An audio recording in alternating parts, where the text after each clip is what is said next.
just watched Sarah and K9, as it should have been called, and was going to be called at some point during its production. Well, the way you started that whilst I was eating. Well, I love how you were eating, but seemed to stop eating whilst we watched K9 and Company. You must have been so gripped by everything that was happening and not at all just a bit full and taking a breather. Yeah. I'm Chris. I'm not Chris. And you're watching our third bonus Doctor Who review video. This time, the bit of Doctor Who media that came out between Season 18 and Season 19, betwixt Tom and Pitya, K9 and Company. Went out around Christmas time in 1981 and was the proposed pilot for a K9 and Sarah Jane series. Didn't get a series. We just read why, just for filming this. The reason why wasn't due to ratings or response. It was due to a change of management at the BBC. Having worked at the BBC myself, I know exactly what the hell they're talking about. Because more often than not, somebody in a position of authority or in charge will switch hands and someone new will fill that position whilst a programme or a project is underway. And then as soon as the new person comes in, they're asked, like, all right, so we're going to carry this thing on. And the new boss goes, well, I did not. Well, they never say this, but it's, I didn't give the green light to that, so I don't care for it. And they focus on stuff that they're pitching instead, or championing instead. Happens so often, and that seems to be the case with K9 and Company. But was that a mistake?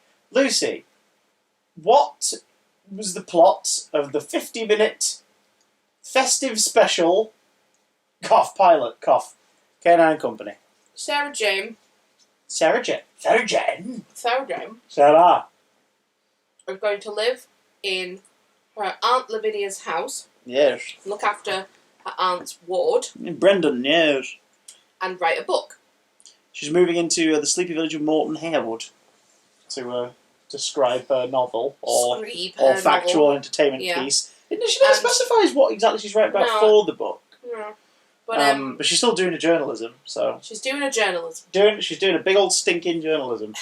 and Brendan's on the cusp of moving from high school to college to study, some kind of science. Well, a bunch of stuff, but his additional O-levels are scientific and mathematical, suggesting that this kid's a genius. An absolute genius.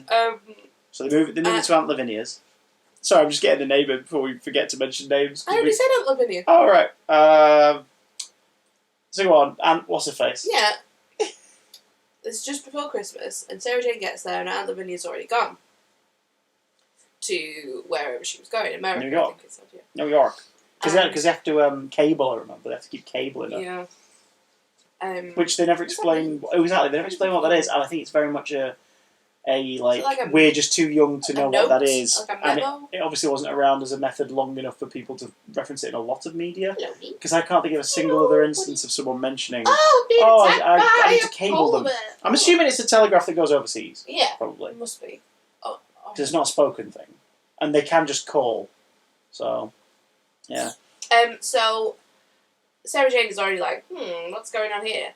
And she has there's a box waiting for her at her aunt's house. Which apparently was been there for ages. It's been in Sarah's attic in Croydon for forever. I mean, can you choose where to go? And basically it's the one piece of luggage of Sarah's that Aunt Lavinia... She's not in shot, so this makes no sense. She's at the one bit... Lucy's making the dog's arse dance around because she's sat on a chair. Sorry. Please stop. This is so weird. I'm so sorry. Oh my god. I'm so sorry. So from Lavinia / Sarah's place in Croydon, there's this one item of luggage of Sarah's that Sarah's Aunt Lavinia keeps trying to get to Sarah, and Sarah, it implies in this not that she's just come back from her adventures with the Doctor, but she's been travelling the world since she got back. Weeks. Yeah, well, she had. It took her 2 weeks to get home from where the Doctor dropped her. This isn't Croydon. But yeah, she and in that 2 weeks she ditched the wacky Andy Pandy overalls and suddenly got the most fabulous wardrobe in 80s television. She looked amazing. So this package has been, it's covered in dust and cobwebs, it's been there for a long time. And in the story, she and Brendan finally open the bloody thing when they get to the house. And who's inside? But our new friend, Canine. Canine Mark III. Because it ain't the canines we've spent time with. It's a brand new canine. Lana's canine is still with her. Is it Lana? Lana? No. Who's Lana? You're thinking of Lala Ward, Romana. No, not Romana. Leela. Leela. Louise Jameson, Leela. What did I say? Lana. You combined Lala and Romana. Lala? Who's Lala? One of the Teletubbies. So This is a shambles. but what about our review? So basically, like, the original canine's still on Gallifrey. With Leela. Leela. The second canine is in E-Space with Romana. And this is a new one, which has been left with a message from the Doctor. So it implies at some point the Doctor has gone back as close as he could to when she got home. Because obviously at this point you can't really pilot the TARDIS for crap, really. And it's not accurate enough. It has to have been after Romana left because it's Mark III. True. So are we to assume that it's the Fourth Doctor? So the Fourth Doctor and Adric have just randomly dropped off this. Maybe they stopped off there before they landed on the highway in Logopolis to measure the police box. Oh dear. It was like, oh, we're in Croydon. Well, what am you? I'm not going to show anything interesting. I'm just going to bandy a canine. I'm going to measure this bloody box instead for a whole episode. But yeah, so Canine. This is Canine is like, yeah, I'm a gift for you, mate. It's like, oh my god. And Sarah Jane is like, oh, cool. Anyway, I'm going to go and get drunk in several different places in the village. And leave this underage boy and it's like, bye. So basically what happens in this, there's a cult. Yeah. And we know they worship Hecate, and that's kind of it.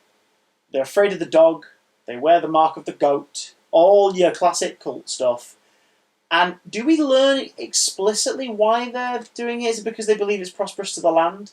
It must be, because all the people that we find out are involved in it keep setting up the fact that it's not just like a healthy harvest and everything. It's not all science. It's not all science, boy. That's not how it works. Everyone keeps bollocking Brendan for knowing the pH for learning of the soil.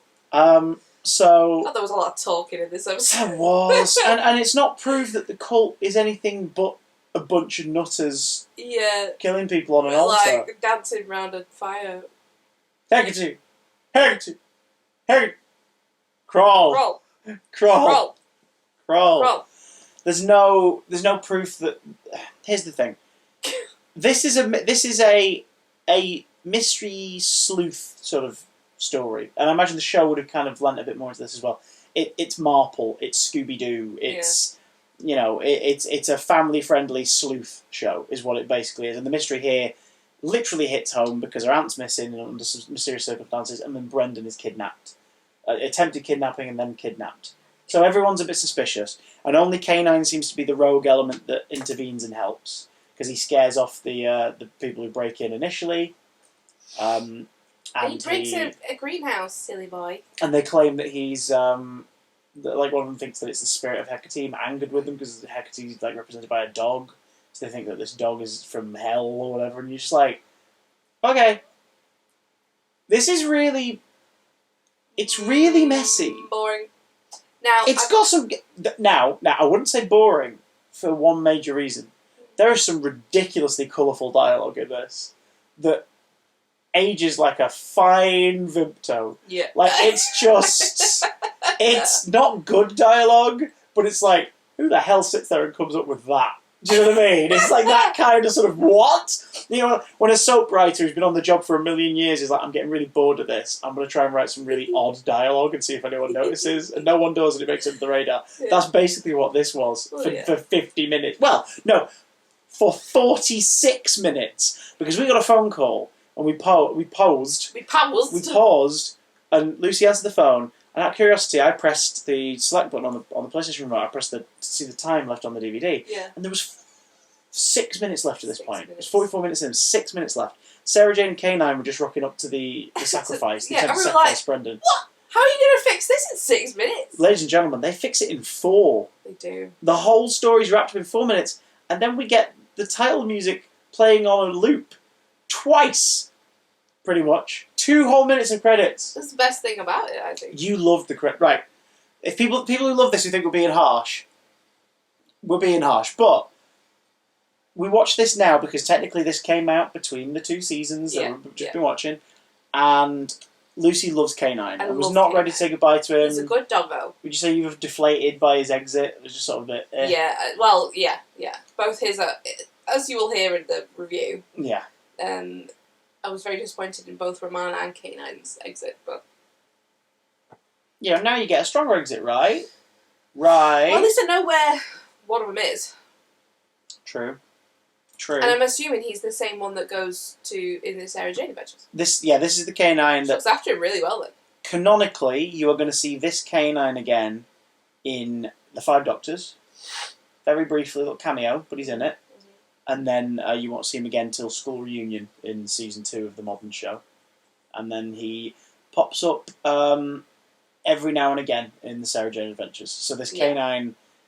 This is... And it sounds weird. As much as I'm dissing this, because it is really daft. It's like... And it did well. It got really good ratings, like we said, but it didn't get picked up. But I just think this is really... Like, it doesn't really give Liv Sladen much room to shine. Though she's very good at it. I thought she was really good at it. She's very good at it, but it doesn't give her much room to shine. K9 is very sparsely used. Brendan's alright, but he's a bit one note. He's a bit too know-it-all, He's just nerdy. Now, if this was being aimed at being a kid show, I don't think that'd be a problem per se, because it would be, here's somebody close to your age who's super enthusiastic about science and learning. And that's a good thing to have in a lot of kid shows. Yeah. Is characters that make kids go, oh wow, that sort of stuff could be cool, because then you get kids getting into that sort of stuff. And I don't think he plays him badly. The character's just a bit one note. But ultimately, there's just very nothing. Like, there's a cult, and it's not exciting. At the beginning, there's misleading villains, like a Scooby-Doo episode, and it's... By the end, you're sort of like, no, but seriously, why wasn't it then? Are they now going to go on to be supporting characters if this becomes a show? Sinister McSinister with her husband and possible also other husband. We lost track of the characters. Well, at the beginning, you kind of think that this is an episode going to be surrounding the fact that her aunt appears to have gone missing. Yeah, that's the starting mystery. And then that sort of becomes the B plot. And then... Until a phone call clears it all up. Yeah, it's kind of... I still thought that was what...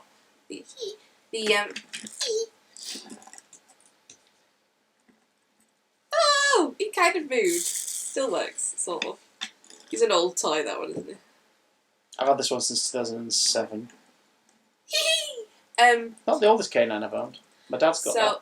Oh, It was a Dapol one. We used a lot of blue tack stickers at the dashboard of one of the cars. That's adorable. So it was in the car for years. I bet it's really sun damaged. It's probably broken. Oh. I the same trips where I bought my black and gold Dapol Dalek, the one that my mum broke at some point and never told me. And then I got it and I was like, I'm just going to bin this. This is beyond repair. So, yeah. But anyway, sorry. Sorry, Traumatic. Traumatic event. Child memories. Sorry about that. Anyway. Yeah, so... Only Sarah Jane seems concerned. Yeah, it was kind of... Which way are we going here? Are we talking about the auntie or are we talking about the cult? I mean, the cult didn't really come up much, did it? And then it just kind of happened. In like the whole 50-minute runtime, the cult was seen and discussed for maybe 3 minutes of the whole thing. So it's a bit like... there was a lot of talking in between it. And a lot of brown rooms. Not so much brown. What is it with the 70s and 80s and brown? I say that, and we are sat on a brown sofa in a brown room. Sorry, I can't stand it though. So. My favourite thing about K9 and Company is the opening titles. Yes. And I don't say that sarcastically 100%. As like, after that it's all downhill. I just don't get a kick from the rest of it. I think I would, like, I think with certain friends, I think like if we had like Guy or Matt over and we were all a bit drunk, we could watch it and have a laugh at it and really enjoy it. But sober, it was just kind of like, what's going on? Hey! I don't know, I've had a gin. But that opening titles, it's got no excuse. But that opening title sequence is fabulous. It is a bit. It's so long. It's so weird. It's so long. And I kind of understand that why a lot of modern shows tend to have very minimal opening title sequences in a way, because in one way, if you're sticking with it, episode 1 will never look weird if you've filmed a whole title sequence for it. It's so, like, think about Sarah Jane Adventures, the very first title sequence for that, Invasion of the Bane, a few minutes in. No, it's at the very beginning. It's just the sort of colours and the words, and the dun-dun-dun title comes up. Episode title, remember Russell T Davies, starts the episode. You're like, cool, okay. And then that remains the title sequence for the whole show, and it works. Go this, on, Russell. what, well, they had to have typed. Well, they had to have edited out whole new extra sequences of Liz Sladen in pubs getting drunk. Just And then sitting on walls looking really fabulous. So what's the show about? Sarah Jane goes for a jog. Sarah Jane sits on a wall. Sarah Jane writes with some wine. She's outside a pub, but she's not smoking. Canine's on the wall. Canine! It's like, what is this? I love that. That's nice. I do love that they tried to keep Canine around because people love the character, and the only reason they got rid of him was because John Nathan Turner was like, look at how, as a new producer, was like, look at how much money we're spending maintaining this thing, this prop, and it gives us so much jip, let's get rid of it. To the point where in the episode where, in the story that is his last, he keeps getting picked up and thrown. Yeah, it's like they're going, sod him! No! You see his hollow bottom more than once as well. Yeah, you do. Lana picks him up a lot. She must be very strong. Romana. Who is Lana? Why do I keep saying Lana? Romana. God, Romana must be very strong. Lala. That, or Lala Canine Ward. marked, that Lala Ward. Lala. Lala Ward. Lala. Lala. Lala. Lala. I thought it was Lana Ward. Canine That and must be where I get it from. Canine and Company. We admire that it exists. Yeah. It's an odd curiosity, but ultimately... You're messing my wool up there, did you know that? Ultimately, no one can see what we're talking about. Ultimately, kind of pointless. Yeah. And not of its own fault. It's not pointless of its own fault. As a pilot, it's a bit dull. As a failed pilot, it's not because of the pilot, it's because of circumstances out of the pilot's I reckon it could have been a really good show. I reckon it would have been really fun. If it had been called Sarah Jane and K9. Well, few little tidbits going forward. So of course, the next time we see these characters outside of the Five Doctors is in the modern series, School Reunion. Yeah. And the popularity of their return, the reaction it got, leads to Russell T Davies going, I kind of want to do a Sarah Jane spin-off. Talking to Liz Sladen, they hashed it out. They got the rights to have K9. Hashed it out. They hashed it out. They got the rights to have K9 appear in a couple of the stories of the first series. And they do it. We get Invasion of the Bane, and we get Series 1 of Sarah Jane Adventures. So Liz Sladen finally gets that series where she plays the character but is the lead. That it was the only reason she said yes to doing this, was so that she could not be the sidekick to anyone. Even though she's billed as and company.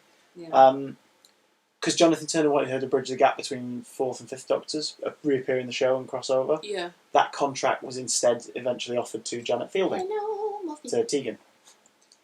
Obviously they planned to have a cast member roll over. You know my thoughts on that, you'll see it in the review. Yeah. So, so eventually she does get the show, and K9 gets to shine again, and a whole new generation of kids fall in love with them both, which is awesome. As for the other main character in this, Brendan. Yes. I don't know the ins and outs of all the extended fiction, but I know that Brendan is apparently actually an alien. He was born alien. And that's the thing. And they even, I don't think that was the plan when they made this, but they make a joke about it at the end. Yeah, they do, yeah. And it's like, wait, what? Like, at least you're human. It's like, huh? I don't know if they planned that. But, there you go. Brendan's only other mention, to my memory, correct me in the credits if I'm wrong, guys, in the main shows, so not the spin-off, not the Target novels, not Big Finish, none of that, has to be on camera in one of the main shows. The next mention of Brendan is in The Wedding of Sarah Jane Smith, because her wedding is organised within 2 days, and that's kind of part of the plot of it, is it's being rushed along. It's like, why is this? So a lot of guests can't make it, like the Brigadier is in Geneva, and there's like, people can't get there because they've not been given enough notice. Including, they mentioned Brendan, who's in New York. I found out too late, last minute, to get a ticket over. Oh, wow. So Sarah Jane Adventures acknowledges that Brendan, she keeps in touch with Brendan, after how she inevitably passed away to London. No, she Brendan is her aunt's ward, so he's basically like adopted by the family. But referring to him as a ward and not a son implies that she never adopted him legally, just like took him aboard. Like Robin, you said during the thing, she was like, "Oh my god, is that living a Batman?" With all these family members and wards in a big mansion, and she's gone missing and no one knows what she's up to. Like, probably wearing rubber with pointy ears fighting criminals. Well, that's her own personal time. The most recent mention of Brendan was by, not canon, but was by Russell T Davies. After the short film Farewell Sarah Jane debuted online as part of Lockdown Doctor Who, someone on Twitter, I think Johnny Morris, asked him, what about Brendan? Could have at least given him a mention, like jokingly. And Russell replied with, died in 2011, Avalanche. So, oh my god! In the canon, and that's the head writer of the Sarah Jane Adventures, which technically is the spiritual successor to this. So in the canon of Who, according to the lead writer and showrunner of the follow-up to this series, Brendan died in an avalanche in 2011. And that's all we've got time for. This is a thing. It is a thing. Do you know, I'm all over cult episodes. Like I can't remember what it's called, the with the Master. The Daemons. The Daemons. Or the Mask of Mandragora. Friggin' well, both. They were, well... I know, I'm saying, like, that's another one with the cult. That's Sarah Jane and the Doctor, and the Daemons. Guy taking the helmet off and nothing and all that stuff, yeah, and the lights and it's one of my favourite stories. Hands down, one of my favourite stories. Love... If anybody knows me, I'm a little bit spooky, and I love all stuff like that. Like, you liked the beginning of Stones of Blood, when it's like, oh, this could be a cult, and then the cult kind of written out of it in episode 2. Yeah. It was like, oh, okay. What a cop-out. So I was really, really up for this. When Christopher said at first that we were going to watch it, he told me before that it's quite, people think of it more as a joke, really. And I was like, how can that be? It's got K9, it's got Sarah Jane, who everybody loves, and I actually loved her in this, she was amazing. And there's a cult. What more could you want? But wow, they managed to make a cult boring. I wonder, because you, as people know from the reviews, you're not the hugest Sarah Jane fan. No. Having watched this, yeah. Would you say you're a little more open to the Sarah Jane Adventures? Like checking out more of that in the future? Actually, maybe. Holy shit. We had a big conversation the other day about how much I really don't want to watch it. Because I'm not a fan of Sarah Jane. And then she watched K9 and Company. That. Seriously, stop doing that. And then I'm playing with Lucy's Wool. And then she watched K9 and Company and her mind has started to change. Yes. So, thank you, K9 and Company, for that at least. I'm glad we watched it. I am glad we watched it. Next time, join us for season 19. And the most exciting first story for a Doctor. Did I say exciting? Castrovalva! Until then... Tushibalba! Until... What's that from? Road to El Dorado. A great film. Okay, we can go watch Road to El Dorado. Oh, yeah. You guys... Bye! Sorry. Bye, bye, bye, bye, bye! Sorry about the troubles of a video. Bye, K9. Last time to wave for K9. Bye. Last time to wave it.